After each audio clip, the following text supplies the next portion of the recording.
Halo semuanya, selamat pagi, salam sejahtera untuk kita semua. Perkenalkan, saya Analiza Inalea. Saya merupakan dosen keperawatan di Universitas Citra Bangsa Kupang, Nusa Tenggara Timur, pada prodi keperawatan. Pada kesempatan ini, saya akan menjelaskan atau memaparkan gambaran RPS atau rencana pembelajaran untuk mata kuliah keperawatan kritis yang merupakan mata kuliah yang saya ambil. Mata kuliah ini memiliki kode mata kuliah 370371232 dengan beban SKS 3 SKS, yang mana 2 SKS merupakan SKS teori dan 1 SKS merupakan SKS praktek. Untuk mata kuliah ini terdapat 5 CPL prodi yang dibebankan pada mata kuliah perawatan kritis ini, yang mana CPL pertama adalah bertakwa kepada Tuhan Yang Maha Esa, menunjukkan sikap profesional, prinsip etik, perspektif hukum, dan budaya dalam keperawatan. CPL 2 mampu menjalankan pekerjaan profesinya berdasarkan pemikiran logis, kritis, sistematis, dan kreatif, inovatif, serta bekerja sama dan memiliki kepekaan sosial serta bertanggung jawab secara ilmiah kepada masyarakat, profesi, dan klien.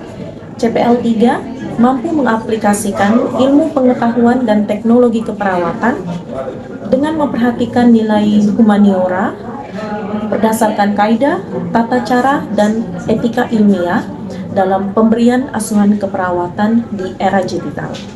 CPL 4 mampu memberikan asuhan keperawatan secara profesional pada tatanan laboratorium dan lapangan, baik klinik maupun komunitas, untuk meningkatkan kualitas asuhan keperawatan dan keselamatan klien. Mampu melaksanakan CPL 5, mampu melaksanakan edukasi dengan keterampilan komunikasi dalam asuhan keperawatan dan informasi ilmiah. Mata kuliah ini juga memiliki capaian pembelajaran mata kuliah atau CPMK dengan 8 CPMK. CPMK pertama yaitu mampu mengaplikasikan konsep keperawatan kritis pada asuhan keperawatan kritis. CPMK 2 mampu menciptakan simulasi asuhan keperawatan dengan kasus kritis terkait dengan gangguan berbagai sistem pada klien dengan gangguan ketidakseimbangan asam basa dengan memperhatikan aspek legal dan etis. CPMK 3 mampu menciptakan asuhan keperawatan dengan kasus kritis terkait gangguan berbagai sistem pada klien anak dengan memperhatikan aspek legal dan etis. CPMK 4 mampu menciptakan simulasi asuhan keperawatan dengan kasus kritis terkait gangguan berbagai sistem pada klien dewasa dengan memperhatikan aspek legal dan etis.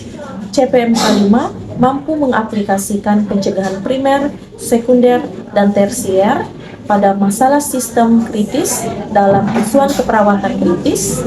CPMK 6 mampu menganalisis hasil penelitian ilmiah terkait sistem kritis dalam 5 tahun terakhir. CPMK 7 menjelaskan prinsip-prinsip etik keperawatan dan nursing advocacy yang berhubungan dengan sistem respirasi. CPMK 8 mendemonstrasikan intervensi keperawatan pada kasus kritis sesuai dengan standar yang berlaku dengan berpikir kreatif dan inovatif sehingga menghasilkan pelayanan yang efisien dan efektif. Mata kuliah keperawatan kritis ini juga memiliki kemampuan akhir tiap tahapan pembelajaran atau sub CPMK yang diintegrasikan ke dalam 14 pertemuan, yang mana sub CPMK 1 mahasiswa mampu melaksanakan filosofi, konsep holistik, dan proses keperawatan kritis dalam asuhan keperawatan kritis. Sub CPMK 2 mahasiswa mampu melaksanakan pemeriksaan fisik dalam asuhan keperawatan kritis.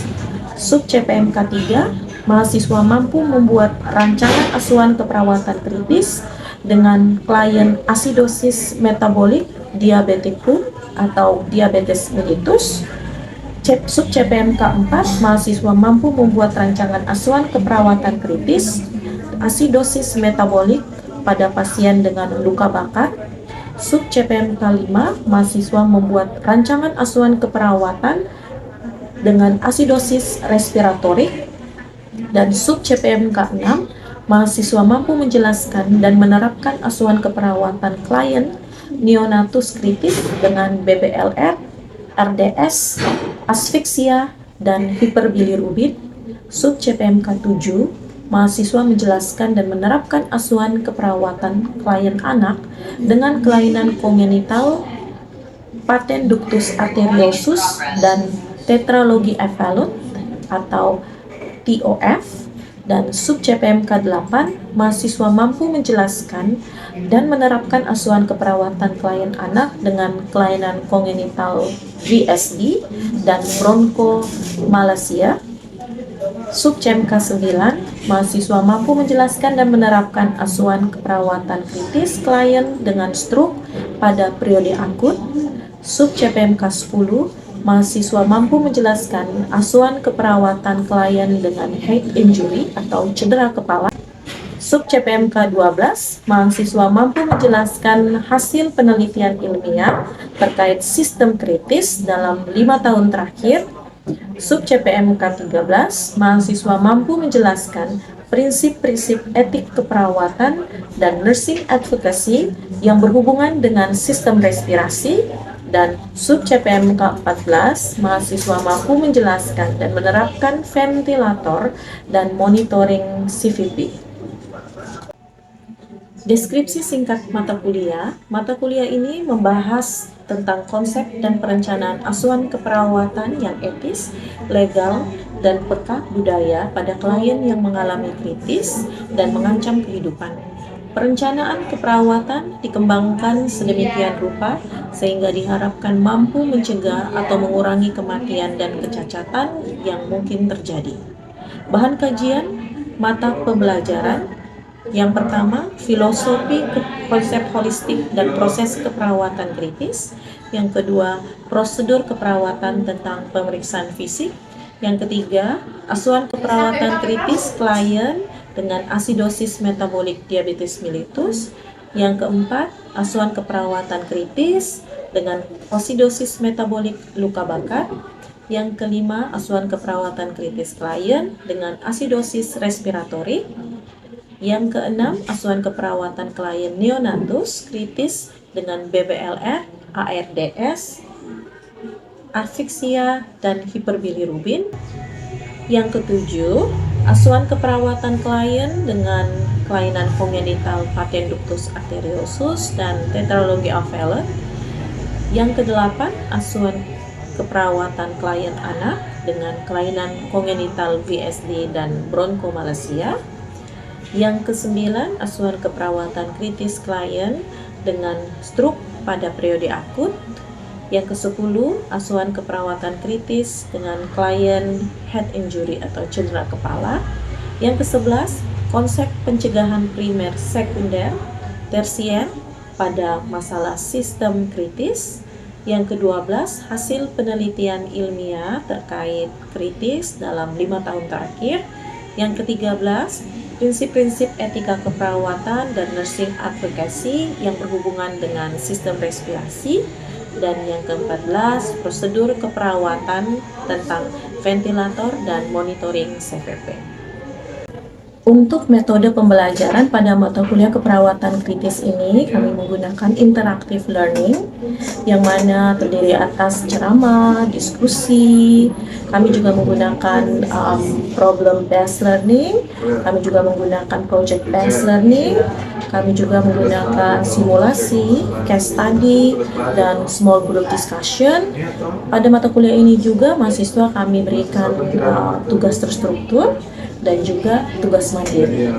Sedangkan untuk penilaian terbagi atas 3 bagian, yaitu 40% penilaian kami ambil dari teori, yang diambil dari 40% UTS, 40% UAS, dan 20% penugasan, dan 40% secara keseluruhan lainnya kami ambil dari nilai laboratorium, kemudian 20% secara keseluruhan kami ambil dari soft skill, sehingga total keseluruhan menjadi 100%.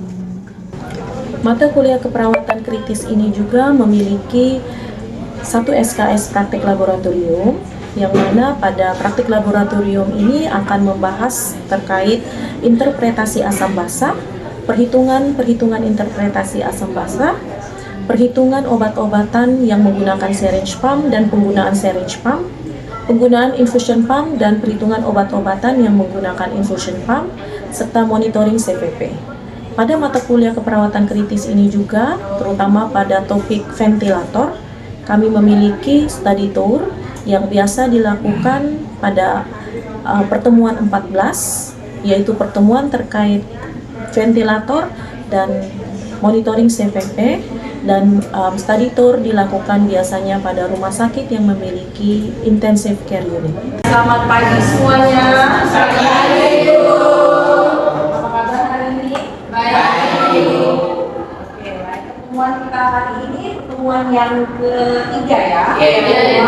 Terkait keseimbangan asam basa. Jadi di pertemuan sebelumnya kita sudah membahas bagaimana keseimbangan asam basa itu bisa terganggu ya, sampai dengan alkalosis juga sudah kita bahas, asidosis, alkalosis. Nah, sekarang pada pertemuan minggu ini kita akan membahas terkait asidosis metabolik yang terjadi pada pasien dengan diabetes mellitus. Nah, biasanya pada diabetes mellitus terdapat komplikasi yang kita sebut dengan ketoasidosis. Bagaimana kondisi ketoasidosis itu tersebut bisa menyebabkan kondisi ketidakseimbangan asam basa akan kita bahas pada topik kita hari ini ya. Nah, sebelum memulai perkuliahan kita pada pagi hari ini, mungkin Ibu minta satu orang dari kita untuk memimpin kita dalam doa ya. Silakan Bu. Baik, sebelum kita memulai perkuliahan kita pada pagi hari ini, kita awali dengan doa, dan jika saya berdoa menurut agama dan keyakinan saya, yaitu agama Kristen Protestan. Kita berdoa. Bapa kami di surga, Bapa kami disembah oleh karena Yesus Kristus. Terima kasih Tuhan karena Engkau telah menjaga kami anak-anakmu dari tempat tinggal kami masing-masing, hingga Engkau tibakan kami di tempat ini adalah keadaan baik dan sukacita. Tuhan, sebentar lagi kami anak-anakmu akan melakukan perkuliahan. Engkau telah perkuliahan kami dari awal pertengahan hingga kami berakhiri kuliahnya dengan baik. Ini doa dan permohonan kami Tuhan, dengan dan sahabat kami. Ini doa dan permohonan, haleluya, amin. Baik, terima kasih Joshua. Dengan kita dalam doa berkelas kita pada pagi hari ini. Seperti yang kita sudah sampaikan tadi bahwa tujuan pembelajaran kita adalah terdapat tujuan umum dan juga tujuan khusus pembelajaran, di mana pada tujuan pembelajaran umum diharapkan teman-teman sekalian dapat menerapkan asuhan keperawatan secara kritis dan komprehensif pada pasien dengan asidosis metabolik akibat dari diabetes mellitus sesuai dengan prinsip keperawatan kritis. Kemudian tujuan pembelajaran khusus diharapkan setelah mengikuti kegiatan pembelajaran ini, teman-teman sekalian mampu menjelaskan patofisiologi asidosis metabolik yang terjadi pada pasien dengan diabetes mellitus, terutama ketoasidosis, kondisi ketoasidosis, mengidentifikasi tanda dan gejala serta hasil pemeriksaan penunjang pada pasien dengan asidosis metabolik, kemudian menganalisis hasil pengkajian keperawatan secara kritis pada pasien dengan asidosis metabolik akibat diabetes mellitus atau ketoasidosis.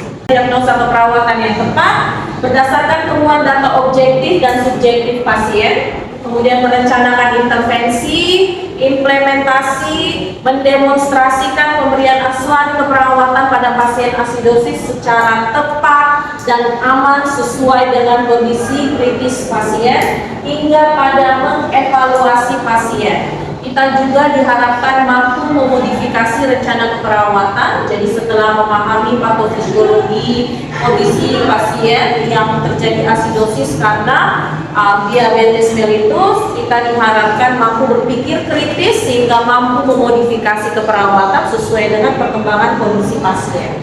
Ya, kita diharapkan juga mampu mengintegrasikan prinsip kolaborasi multidisiplin karena tidak mungkin perawat sendiri yang menyelesaikan masalah perawatan atau masalah pada pasien dengan asidosis metabolik ya. Tetap ada tindakan-tindakan kolaborasi kita untuk menyelamatkan pasien atau untuk menyelesaikan asuhan keperawatan kita secara menyeluruh kepada pasien ya. Perkuliahan atau topik kita pada pagi hari ini terkait ketidakseimbangan asam basa, yaitu asidosis metabolik yang disebabkan oleh diabetes mellitus. Jadi diabetes mellitus ini merupakan suatu kondisi yang teman-teman sudah pelajari ya, baik itu di KMP atau medical bedah maupun di gawat darurat ya. Dan sekarang kali ini kita bahas diabetes mellitus hingga pada komplikasinya, yang mana salah satu komplikasi dari diabetes mellitus itu adalah ketoasidosis. Kalau dari namanya saja keto, berarti kita tahu bahwa kondisi tersebut terjadi karena adanya benda keton ya. Benda keton, ada yang tahu benda keton itu disebabkan oleh apa atau muncul karena apa? Benda keton. Jadi benda keton itu terjadi atau meningkatnya benda keton dalam darah itu disebabkan karena adanya proses pemecahan lemak. Jadi pemecahan lemak yang tinggi meningkatkan hasil efek samping yang kita sebut dengan benda keton. Nah, tingginya benda keton dalam darah itu dapat menyebabkan penurunan pH. Jadi kalau penurunan pH, kondisi darah kita menjadi asam, ya. Kondisi darah kita menjadi asam. Sampai di sini apa ada pertanyaan? Ada ya? Oke, silakan. Baik Ibu, saya ingin bertanya mengenai pembelajaran kita hari ini mengenai mengapa asidosis metabolik itu mengapa asidosis metabolik khusus diabetik ketoasidosis ini dapat mengancam jiwa jika tidak segera ditangani. Itu pertanyaan saya. Oke, baik. Terima kasih Vita untuk pertanyaannya, pertanyaan yang bagus. Jadi memang kondisi asidosis metabolik itu bila tidak segera ditangani akan dapat mengancam nyawa. Jadi seperti yang Ibu sudah sampaikan tadi bahwa kondisi ketoasidosis itu karena adanya peningkatan benda keton dalam darah ya. Peningkatan benda keton ini menyebabkan kondisi dalam tubuh kita menjadi asam. Sedangkan dalam tubuh kita harusnya terjadi keseimbangan asam basa. Tidak boleh terjadi ketidakseimbangan asam basa karena bila terjadi ketidakseimbangan asam basa maka dapat mengganggu proses metabolisme hampir ke semua organ. Jadi pasien tersebut apabila tidak tertangani dengan cepat, peningkatan benda ketonnya berlebihan, maka akan dapat menyebabkan pasien tersebut jatuh dalam kondisi shock yang pada akhirnya dapat menyebabkan kematian. Jadi untuk dia mencegah dia tidak jatuh dalam kondisi shock, maka harus diberikan penanganan segera ya pada penderita atau pada pasien dengan ketoasidosis yang sudah mengarah atau sudah terjadinya asidosis metabolik. Bagaimana kita? Baik, bisa diterima jawabannya. Oke, ada pertanyaan lainnya lagi terkait materi kita pada hari ini? Oke, silakan. Terima kasih Ibu atas kesempatan yang diberikan. Di sini saya ingin bertanya dengan pertanyaan apa peran kompensasi respiratorik dalam asidosis metabolik dan bagaimana manifestasi secara klinis pada pasien DKA. Oke. Baik, terima kasih. Tadi di perkuliahan kita memang sudah tertampil ya manifestasi pada pasien dengan diabetik ketoasidosis ya. Kenapa pasien tersebut akan hiperventilasi atau peningkatan pernafasan. Jadi physically kita akan melihat pasien tersebut mengalami peningkatan frekuensi pernafasan ya. Ada yang bisa menjelaskan kenapa pasien tersebut meningkatkan pernafasannya? Jadi pertanyaan yang tadi cukup baik karena link atau nyambung kepada sistem respirasi, di mana sistem respirasi ini merupakan salah satu sistem dalam tubuh kita kita yang menjadi buffer, ya, yang memproses atau membantu membuat atau menyebabkan keseimbangan asam dan basa dalam tubuh. Jadi paru-paru dengan mengeluarkan banyak oksigen berarti dia juga membawa serta hidrogen, dan hidrogen tersebutlah yang menjadi penentu keseimbangan asam basa dalam tubuh. Semakin tinggi hidrogen berarti semakin asam. Kalau dia berasidosis berarti dia bersifat asam toh. Nah, kalau dia asam berarti hidrogen dalam tubuhnya itu meningkat. Karena hidrogen dalam tubuhnya meningkat, tubuh punya kompensasi untuk mengeluarkan hidrogen tersebut, dan dia memanfaatkan sistem respirasi. Karena saat kita mengeluarkan oksigen itu membawa serta dengan saat kita mengeluarkan karbon dioksida itu kita membawa serta dengan hidrogen. Ya, kamu ingat proses respirasi, kita mengeluarkan CO2 dan H2O, kita mengeluarkan CO2 dan H2O. Di situ ada H, ada unsur hidrogen. H2O itu sebenarnya adalah uap air. Jadi kalau kita pada kaca akan terlihat uap air di kaca, karena saat kita menghembuskan karbon dioksida keluar, kita menghembuskan juga uap air yang mana ada unsur hidrogennya.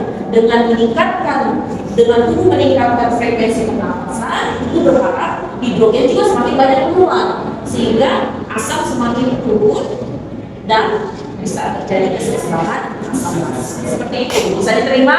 Oke, terima kasih. Ada pertanyaan lainnya lagi? Oke, silakan. Baik Ibu, terima kasih atas waktu yang diberikan kepada saya. Saya ingin bertanya, bagaimana pendekatan keperawatan kritis dalam menstabilkan pasien dengan diabetik ketoasidosis yang mengalami asidosis metabolik berat? Boleh diulangi pertanyaannya? Maaf. Bagaimana pendekatan keperawatan kritis dalam menstabilkan pasien dengan DKA yang mengalami asidosis metabolik berat?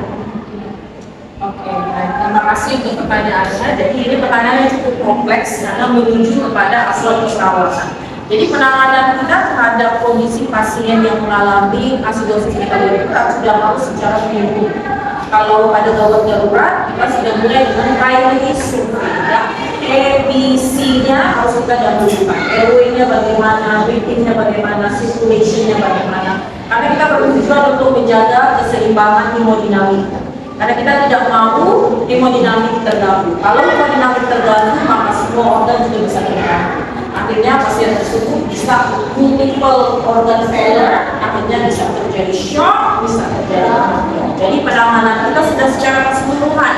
Airway, breathing harus kita perhatikan. Pemeriksaan penunjang sudah harus dilakukan untuk melihat komponen apa yang turun. Karena kalau keseimbangan asam basa itu ada kontribusi dari elektrolit. Nah, elektrolit kan kita sendiri tahu bahwa tubuh kita punya berbagai macam kation, punya berbagai macam anion, ya. Jadi kation atau anion mana yang bermasalah, sehingga itu yang harus kita tahu, dan itu tidak bisa kita ketahui tanpa adanya pemeriksaan penunjang, ya.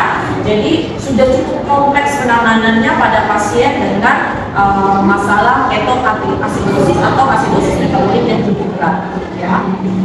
Penanganan mulai dari pemeriksaan penunjang, ya, intervensi yang lebih spesifik terkait kation atau anion elektrolit apa yang mengganggu organ mana, masalah perawatan mana yang harus menjadi prioritas, itu juga sudah menjadi perhitungan kita, ya. Jadi A, B, C tetap menjadi tahapan pertama kita dalam melakukan penanganan pada pasien yang sudah jatuh dalam kondisi emergensi atau kritis, ya. Baru kemudian bisa lanjutkan dengan secondary survey untuk tetap menjaga stabilisasi status kesehatan pasien supaya tidak mengalami penurunan status kesehatan atau deteriorasi, ya. Jadi kalau pada perawatan kritis kita tidak stop pada asuhan perawatan dengan primary survey saja, tapi perawatan kritis itu cukup kompleks sampai dengan psikososial spiritual juga kita kaji. Kalian pernah lihat pasien di ICU, ya? ICU itu pasien kita tidak hanya rawat fisiknya saja, tapi juga psikososial spiritual. Jadi kalau pada pasien dengan rekan-rekannya tadi ya, yang sudah mengalami masalah yang cukup berat asidosis metabolik, ABC-nya kita tangani, kemudian dilanjutkan dengan asuhan keperawatan secara resmi ya, untuk menjaga stabilitasnya, karena dia beresiko jatuh kembali mengalami masalah atau mengalami masalah-masalah yang mengancam nyawa, beresiko jatuh kembali ke kondisi emergency ya. Jadi kalau sudah stabil dengan ABCD, kita lanjut dengan secondary survey, tetap kita jaga stabilitas pasien, kesehatan pasien, status kesehatan pasien. Oke? Boleh sampai di situ? Oke, baik. Oke, baik. Jadi itu tadi beberapa pertanyaan yang sudah dilemparkan oleh teman-teman, kemudian juga penjelasan yang sudah kita rasa seperspektif ya, jadi sepemahaman dan diterima. Jadi untuk sebelum kita menutup perkuliahan kita pada pagi hari ini, mungkin bagaimana dari teman-teman sekalian, apa ada evaluasi, refleksi terkait pembelajaran kita pada hari ini? Baik, silakan Rizka. Terima kasih Bu atas kesempatan yang diberikan. Perkenalkan saya Rizka Artoyo, biasa dipanggil Rizka. Di sini saya ingin memberikan feedback terkait dengan pembelajaran tadi. Kalau menurut saya sendiri, itu tadi pembelajarannya cukup interaktif, sangat baik komunikasi antara ibu dengan kita, jadi kita juga gampang untuk memahami materi yang tadi ibu sampaikan. Lalu metode pembelajarannya itu variatif dan relevan dengan topik yang sebelumnya. Tadi membahas terkait dengan ketoasidosis diabetikum, terus sebelumnya kan kita sudah bahas terkait dengan asidosis dan juga alkalosis, jadi sangat relevan dan untuk contoh-contohnya juga sederhana dan mudah untuk kita mengerti. Sekian dari saya. Baik, terima kasih Rizka. Terima kasih untuk masukan dan juga refleksi yang disampaikan terkait perkuliahan kita pada pagi hari ini. Semoga Ibu berharap tujuan pembelajaran kita untuk materi kita pada pagi hari ini dapat tersampaikan dengan baik dan teman-teman juga dapat melakukan asuhan keperawatan pada pasien dengan asidosis metabolik, terutama pada pasien asidosis metabolik yang disebabkan karena ketoasidosis dengan baik ya. Asesmennya, intervensinya, penegakan diagnosanya, implementasi dan juga evaluasi dapat teman-teman lakukan dengan tetap mengaplikasikan berpikir kritis teman-teman dan etik dalam melakukan asuhan keperawatan ya. Baik, sebelum kita menutup perkuliahan kita pada pagi hari ini, seperti biasa Ibu memberikan satu tugas mandiri. Tadi tugas terstruktur sudah kita kerjakan bersama. Jadi tugas mandiri kita untuk pembelajaran kali ini, mohon dengan sangat teman-teman sekalian mempelajari lagi terkait asidosis, baik asidosis metabolik maupun asidosis respiratorik dan juga alkalosis, intinya ketidakseimbangan asam basa. Karena pada pertemuan-pertemuan selanjutnya kita masih bertemu dengan kasus-kasus ketidakseimbangan asam basa. Ya, dari Ibu untuk materi kita pada pagi hari ini, dan sebelum menutup perkuliahan kita, mungkin Ibu mengundang salah satu dari kita untuk menutup kelas kita dengan doa. Ya.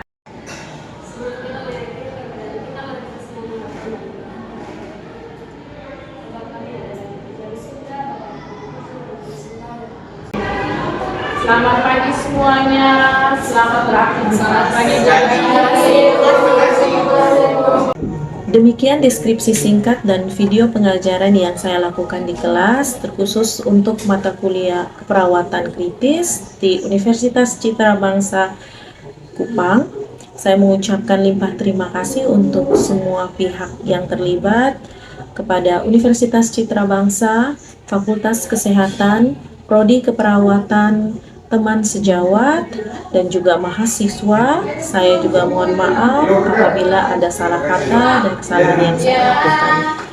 Sekian semuanya, selamat beraktivitas dan salam sehat untuk kita.